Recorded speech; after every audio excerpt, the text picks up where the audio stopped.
Abu Muhammad At-Tamimi, apa yang dia buat? Dia pergi ke kubur Imam Ahmad sebab teman Al-Qadi Asy-Syarif. Abu Muhammad At-Tamimi, ataupun dia dikenali sebagai Rizqullah. Nama dia Rizqullah, gelaran dia. Dia pergi ke kubur Imam Ahmad dengan Qadi. Bila dia pergi ke kubur, dia melihat Qadi Asy-Syarif. Apa yang Qadi buat? Qadi pergi cium kaki Imam Ahmad. Cium kaki. Rizqullah tanya dekat Qadi, apa yang hang buat ni? Tuan-tuan balik baca balik hujah dia, hujah penuh dia. Dia kata, Imam Ahmad ni kedudukan dia besar di sisi Allah. Aku rasa Allah takkan nak azab aku semata-mata kerana aku pergi cium kaki dia. Al-Qadi Asy-Syarif Abi Ali Al-Hashimi ni alim besar, faqih. Dia ni orang fiqh, orang alim. Muhammad At-Tamimi, Abu Muhammad At-Tamimi, Rizqullah, dia juga orang alim. Turun ke bawah, tengok ulasan tentang cerita ni. Pertama sekali, cerita ni betul, memang diriwayatkan di dalam Tabaqat Al-Hanabilah oleh Al-Qadi Abu Ya'la. Dan tuan-tuan boleh baca kisah Abu Ali Al-Hashimi, Qadi ni. Saya sebutkan di situ cerita dia. Nanti tuan-tuan ada masa baca balik cerita dia. Bila dia meninggal dunia, kedudukan dia dan sebagainya.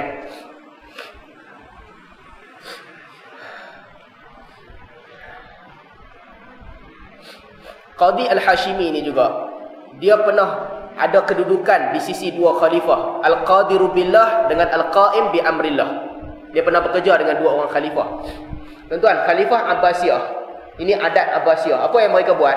Nama khalifah, mereka bagi nama-nama macam tu. Al-Qadiru Lillah, orang yang berkuasa kerana Allah. Ataupun Al-Qaim bi Amrillah, orang yang berdiri menegakkan hukum Allah.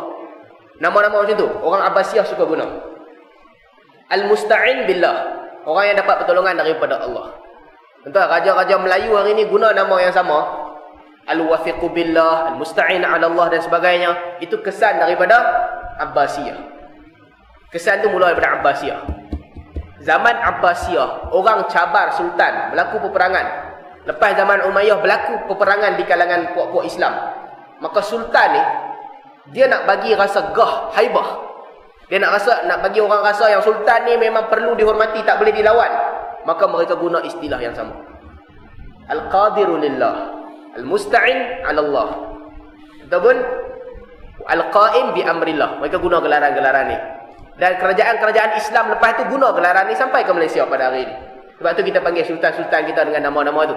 Al-Mutawakkil ala Allah dan sebagainya. Ini tak ada masalah lah, bukan bid'ah pun. Cuma ini tinggalan daripada Bani Abbasiyah. Bani Abbasiyah, bila dia bagi nama tu, apa yang berlaku? Rakyat respect sultan. Oh, tak boleh. Ada kaitan dengan Allah. Kita bagi nama saja bagi seronok je lah. Kita tak fikir apa-apa pun. Bahkan ramai di kalangan orang tak faham pun. Ada setengah khatib ketika khutbah nak sebut nama Sultan Mizan pun susah nak sebut. Al-Wathiqu Billah. Sebut pun susah, apa lagi nak faham kan? Tapi asalnya benda ni di-invent, dimulakan di zaman Abbasiyah. Al-Wathiqu Billah, orang yang mendapat kepercayaan daripada Allah dan sebagainya. Baik, balik kepada cerita. Tuan-tuan, tengok last sekali.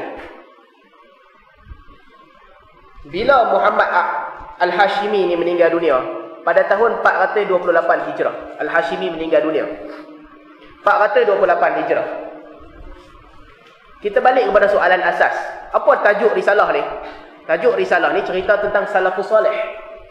Al-Hashimi meninggal dunia pada tahun 428. Jika kita andaikan salaf tu maksud dia orang yang kurun pertama sehingga ketiga, sehingga tahun 300 Hijrah. Al-Hashimi tak masuk. Al-Hashimi 428. Dan juga Abu Muhammad At-Tamimi 488. Kedua-dua mereka ni hampir dengan tahun 500 Hijrah. Mereka bukan salaf. Di sudut tarikh mereka bukan salaf. Maka cerita ni asalnya tak memberi kesan sebab dia tak kena dengan tajuk. Tajuk dia nak cerita tentang salaf. Dan tokoh yang disebut Al-Hashimi dan Abu Muhammad At-Tamimi, kedua-dua mereka bukan terdiri di kalangan orang yang hidup di zaman salaf. Tak masuk. Cumanya yang kedua, tuan-tuan boleh tengok ada satu kisah yang Abu Ya'la juga sebut. Kisah daripada Abu Muhammad At-Tamimi. Pernah satu ketika Khalifah Al-Muti' Lillah. Ini nama khalifah dia. Al-Muti' Lillah, orang yang taat kepada Allah. Khalifah ni dia nak buat kubah di kubur Imam Ahmad. Bila dia nak buat kubah, dia mai jumpa dengan datuk kepada Abu Muhammad At-Tamimi. Jumpa kepada datuk dia dan juga Abu Bakar Abdul Aziz. Bila dia jumpa, dia kata apa? Aku nak buat bagi duit, nak buat kubah.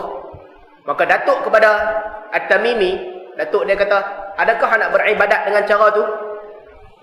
Al-Muti' Allah kata, aku nak beribadat dengan cara tu lah. Lalu datuk dia kata, tak payah. Kalau nak buat beribadat, lebih baik ambil duit tu, ambil sedekah kepada orang yang perlu kepada sedekah. Sebab Imam Ahmad tak bagi buat benda tu dekat kubur dia. Sebab apa? Imam Ahmad tak bagi. Maka Khalifah Al-Muti' Lillah, dia kata, okey lah, kalau macam tu aku bagi duit ke hampa pergi sedekah. Lalu kata datuk kepada At-Tamimi, tak apa, hang ambil duit ni, ambil sedekah sendiri. Tuan-tuan, cerita ni juga diriwayatkan dan disebut oleh Abu Muhammad At-Tamimi, Rizqullah.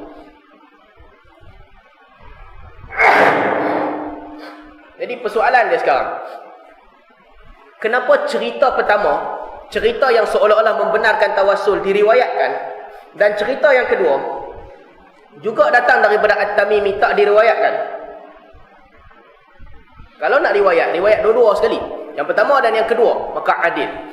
Yang pertama, nampak seolah-olah At-Tamimi bersetuju dengan Al-Hashimi, yang mana Al-Hashimi picium kaki Imam Ahmad, walaupun kedua-dua mereka bukan zaman salaf. Cerita yang kedua pula menunjukkan At-Tamimi meriwayatkan cerita daripada datuk dia, yang dia tak bagi buat kubah di kubur Imam Ahmad. Nampak macam tak ada kena-mengena. Tapi kenapa orang buat kubah di zaman tu? Kalau orang buat kubah, tujuannya adalah untuk beribadah di situ, bukan saja-saja seronok. Maka datuk dia tak bagi. Dan dia kata dalam mazhab Hambali yang ni tak boleh.